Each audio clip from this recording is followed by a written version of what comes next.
మనలో చాలామందికి మన ఆలోచనలు, భావోద్వేగాలు మనల్ని ఎటు తీసుకెళ్తున్నాయో కూడా అర్థం కాదు. ఒక రకమైన ఆటోపైలట్ మోడ్లో జీవితం అలా గడిచిపోతుంటుంది. ఈరోజు మనం సతిపట్టణ సుత్తం అనే ఒక పురాతన మ్యాప్ని ఉపయోగించి మన అంతర్గత ప్రపంచంలోకి ఒక లోతైన ప్రయాణం చేద్దాం. మన మనసు ఎలా పనిచేస్తుందో అర్థం చేసుకోవడానికి ఇందులో స్మృతి యొక్క 4 పునాదుల గురించి వివరించారు. మన ప్రయాణం మనకు బాగా తెలిసిన ప్రదేశం అంటే మన శరీరం నుండి మొదలవుతుంది. సరే, ఈ ప్రయాణాన్ని మొదలుపెడదామా? తప్పకుండా. ఇది కేవలం ఒక తాత్విక చర్చ కాదు, ఇది ఒక ఆచరణాత్మకమైన గైడ్. ఈ మొత్తం అభ్యాసం యొక్క ఏకైక లక్ష్యమేమిటంటే, ఈ సుత్తంలో చెప్పినట్లు ప్రపంచంలో దేనిమీద ఆధారపడకుండా స్వేచ్ఛగా ఉండగలగడం.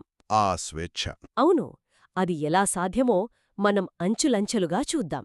సరే, మొదటి పునాది శరీరం.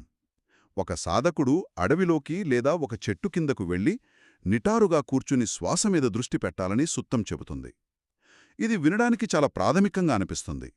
కేవలం శ్వాసను గమనించడం ద్వారా అంత లోతైన మార్పు ఎలా వస్తుంది? ఇక్కడే అసలు రహస్యముంది. విషయం శ్వాసను గమనించడం మాత్రమే కాదు, ఎలా గమనిస్తున్నాం అన్నది ముఖ్యం. ఎలా గమనిస్తున్నాం? అవును, దీర్ఘంగా శ్వాస తీసుకుంటున్నప్పుడు ఒక దీర్ఘశ్వాస లోపలికి వెళ్తోంది అని తెలుసుకోవడం, పొట్టిగా శ్వాస తీసుకుంటే ఒక పొట్టి శ్వాస బయటకు వస్తోంది అని తెలుసుకోవడం. ఇక్కడ నేను శ్వాస తీసుకుంటున్నాను అనే ఆలోచన కంటే అంటే శ్వాస ప్రక్రియ జరుగుతోంది అనే గమనిక ప్రధానమన్నమాట. సరిగ్గా. క్రమంగా ఆ గమనిక మొత్తం శరీరానికి విస్తరిస్తుంది, శ్వాస ప్రశాంతంగా మారుతుంది. ఇది మనసును నిలకడగా ఉంచడానికి మొదటి అడుగు. అంటే మనం రోజంతా చేసే ప్రతి పనిలోనూ ఇదే రకమైన స్పృహను తీసుకురావాలన్నమాట. నడుస్తున్నప్పుడు నడుస్తున్నాను అని మనసులో అనుకోవడం లాంటివి. నిజం చెప్పాలంటే ఇది కొంచెం కృత్రిమంగా మనల్ని ఒక రోబోట్లా మార్చిస్తుందని అనిపించవచ్చు. దీని వెనుక ఉన్న అసలు ఉద్దేశమేమిటి? మంచి ప్రశ్న. ఉద్దేశ్యం రోబోట్లా మారడం కాదు, రోబోట్లా జీవించడం ఆపడం. ఓ! మనం చాలా పనులు యాంత్రికంగా ఆలోచన లేకుండా చేస్తాం. నడుస్తున్నప్పుడు ఫోన్లో మాట్లాడతాం, తింటున్నప్పుడు టీవీ చూస్తాం. అవును, నిజమే. దీనివల్ల మనం వర్తమానంలో ఉండం. నేను నడుస్తున్నాను అని స్పృహతో గుర్తించినప్పుడు మనం ఆ క్షణానికి తిరిగి వస్తాం. మనసు, శరీరం ఒకే చోట ఉంటాయి. అవును, ఇది మన ఆటోపైలట్ మోడ్ను బ్రేక్ చేస్తుంది. అర్థమైంది. కేవలం కదలికలే కాకుండా శరీరాన్ని లోతుగా విశ్లేషించే పద్ధతులు కూడా ఇందులో ఉన్నాయి కదా. ఉదాహరణకు, శరీరాన్ని 32 భాగాలుగా చూడటం లేదా 4 మూలకాల కలయికగా గ్రహించడం. అవును, శరీరాన్ని వెంట్రుకలు, గోర్లు, దంతాలు, ఎముకలు ఇలా వేరువేరు భాగాల సమాహారంగా చూడటం వల్ల ఇది నేను, ఇది నాది అనే బలమైన పట్టు సడలుతుంది. ఆ పట్టు.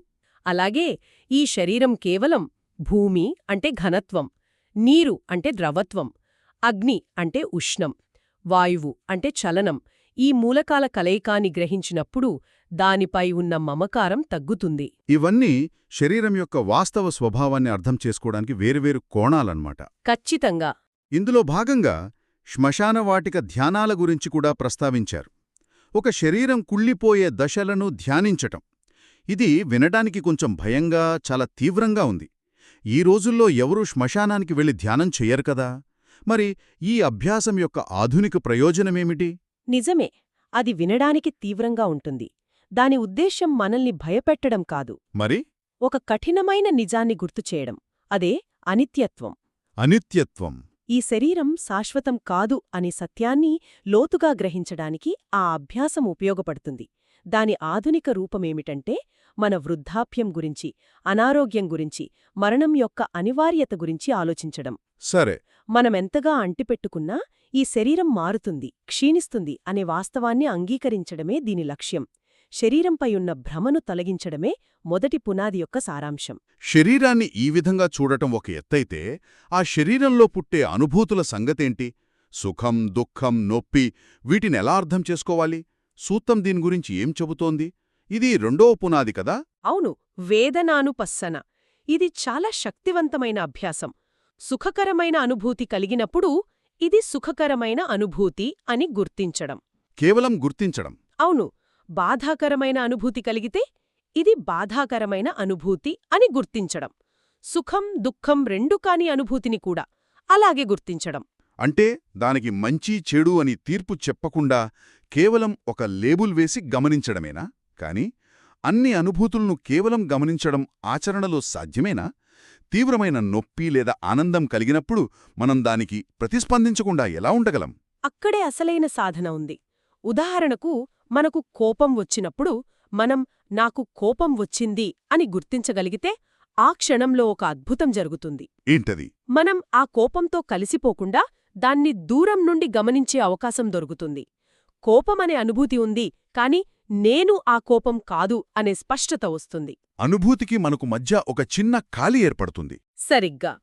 ఆ ఖాళీలోనే మనకు స్వేచ్ఛ, నియంత్రణ దొరుకుతాయి. వెంటనే ప్రతిస్పందించే బదులు ఎలా స్పందించాలో ఎంచుకునే అవకాశం లభిస్తోంది. అంటే అనుభూతిని అనుభూతిగానే చూడటం, దానికొక కథను జోడించకుండా ఉండటం. ఉదాహరణకు, నాకు తలనొప్పి వచ్చింది అనడానికి, ఈరోజు నా జీవితం నాశనమైపోయింది ఎందుకంటే నాకు తలనొప్పి వచ్చింది అనడానికి చాలా తేడా ఉంది. ఖచ్చితంగా. మొదటిది గమనిక, రెండవది కథ. ఈ సూత్రం అనుభూతులను భౌతికమైనవి అంటే సామిస, ఆధ్యాత్మికమైనవి అంటే నిరామిస అని కూడా వర్గీకరిస్తోంది. ఓహో, అలాగా. ఇంద్రియ సుఖాలకు సంబంధించినవి భౌతికమైనవి, ధ్యానంలో కలిగే ప్రశాంతత వంటివి ఆధ్యాత్మికమైనవి. ఏ రకమైన అనుభూతి అయినా సరే దాని కేవలం ఒక అనుభూతి ఉంది అనే జ్ఞానం వరకే పరిమితం చేయాలి. ఇది మన భావోద్వేగాల అలలలో కొట్టుకుపోకుండా వాటిని నడపడం నేర్పుతుంది. సరే, శరీరం, అనుభూతుల తరువాత మూడవ పునాది మనసు లేదా చైతన్యం. ఇది ఇంకా సూక్ష్మమైనది. మనసు యొక్క స్థితిని ఎలా గమనించాలి?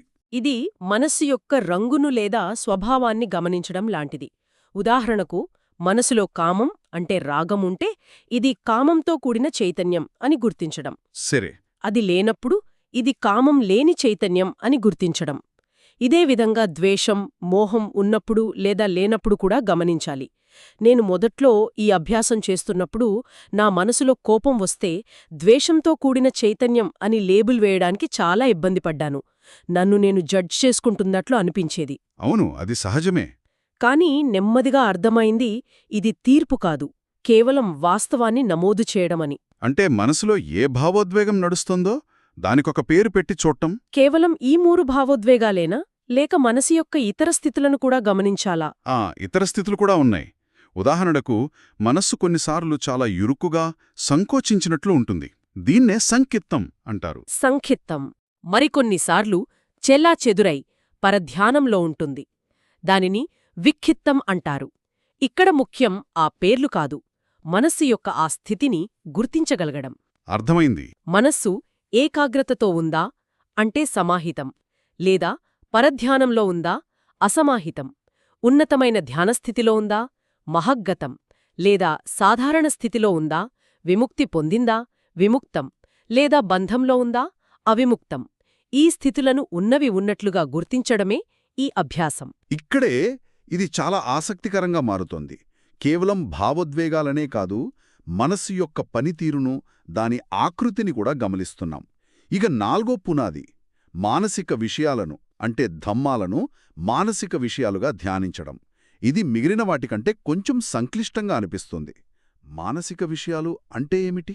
ఇక్కడ మనం మనసులోని కంటెంట్ను బుద్ధుని బోధనలలోని కొన్ని నిర్దిష్ట చట్రాల ద్వారా విశ్లేషిస్తాం. ఒక మ్యాప్ లాంటిదా? అవును, ఇది మన అనుభవాలను అర్థం చేసుకోవడానికి ఒక మ్యాప్ లాంటిది. ఇందులో 5 ప్రధాన విభాగాలున్నాయి, కాని మనం ఒకదానిపై దృష్టి పెడితే స్పష్టత వస్తుంది. అదే పంచనీవరణాలు, అంటే 5 ఆటంకాలు. 5 ఆటంకాలు అంటే ఈ స్పష్టమైన గమనికకు అడ్డుపడేవి అన్నమాట. అవేమిటి? మొదటిది ఇంద్రియ సుఖాల పట్ల కోరిక, అంటే మనస్సు ఎప్పుడూ బయట ఆనందాన్ని వెతుక్కోవడం. సరే. రెండవది ద్వేషం లేదా కోపం. మూడవది బద్ధకం మరియు నిద్రమత్తు. నాలుగవది ఆందోళన మరియు విచారం. మరియు ఐదవది అనిశ్చితి లేదా సందేహం. సాధన చేసేటప్పుడు తనలో ఈ ఆటంకాల్లో ఏది ఉందో సాధకుడు గమనిస్తాడు. అది ఎలా పుడుతుందో, దాన్ని ఎలా వదిలించుకోవాలో, భవిష్యత్తులో రాకుండా ఎలా చూసుకోవాలో అర్థం చేసుకుంటాడు. అంటే ఇది కేవలం గమనించడం దాటి వాటి మూలాలను, పరిష్కారాలను కూడా అర్థం చేసుకోవడం. మనసులో ఏ వైరస్ నడుస్తోందో గుర్తించి దానికి సరైన యాంటీవైరస్ను ఉపయోగించడం లాంటిది. సరిగ్గా చెప్పారు. ఇది చాలా చురుకైన ప్రక్రియ. మిగిలిన విభాగాలు కూడా ఇలాంటివే. 5 స్కంధాలు, 6 ఇంద్రియ ఆధారాలు, 7 జ్ఞానోదయ కారకాలు మరియు 4 ఆర్య సత్యాలు. ఇవన్నీ మనస్సును విశ్లేషించడానికి, అర్థం చేసుకోవడానికి ఉపయోగపడే విభిన్న సాధనాలు. కాబట్టి ఈ 4 పునాదులు శరీరం, అనుభూతులు, చైతన్యం మరియు మానసిక విషయాలు స్వీయ అవగాహన కోసం ఒక సమగ్రమైన టూల్కిట్ లాంటివి. ఈ సుత్తంలో పదే పదే ఒక వాక్యం వస్తోంది. కేవలం జ్ఞానం మరియు స్మృతి కోసం ఒక శరీరం ఉంది అనే స్పృహ ఏర్పడుతుంది. అతను ప్రపంచంలో దేనికి అంటిపెట్టుకోకుండా స్వతంత్రంగా ఉంటాడు. ఇది ఈ అభ్యాసాలన్నింటి సారాంశాన్ని తెలియచేస్తున్నట్లుంది. అవును, ఆ వాక్యమే దీని గుండె. అంతిమ లక్ష్యం అంటిపెట్టుకోకుండా ఉండటం. ఇంకా ఈ సుత్తం చివరలో ఒక అద్భుతమైన వాగ్దానముంది. ఓ ఎవరైనా ఈ 4 స్మృతి పునాదులను శ్రద్ధగా అభ్యాసం చేస్తే 7 సంవత్సరాలు కాదు, కేవలం 7 రోజుల పాటు అభ్యాసం చేస్తే 7 రోజులా? అవును, వారు ఇక్కడే మరియు ఇప్పుడే తుది జ్ఞానాన్ని లేదా అనాగామి అంటే తిరిగి రానివాడు ఆ స్థితిని పొందగలరని చెప్పబడింది. 7 రోజులా? నమ్మశక్యంగా లేదు.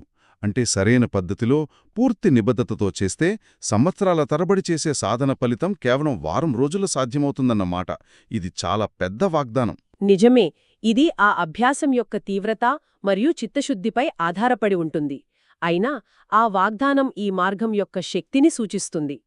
అయితే ఇదంతా ఒక ముఖ్యమైన ప్రశ్నను మన ముందు ఉంచుతోంది. అదేమిటది? ఆలోచించాల్సిన విషయం ఒకటుంది. ఈ సుత్తంలో శరీరం, అనుభూతులు, చైతన్యం మొదలైన వాటిని తనలో, బయట లేదా తనలో మరియు బయట గమనించాలని పదే పదే చెప్పబడింది.